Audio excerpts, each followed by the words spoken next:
ये सामने का नज़ारा है वो मस्जिद शरीफ का जो लोग दूर दूर को देखने वास्ते आंदे इतना बहन वास्ते जो है ना ये जगह है।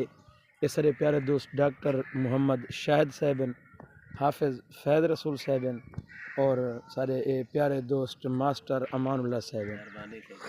तो एक बड़ा एक खूबसूरत नज़ारा है कारी यकूब फैदी साहब जिन्होंने पिक्चर वगैरह बनाने पैन तस्वीर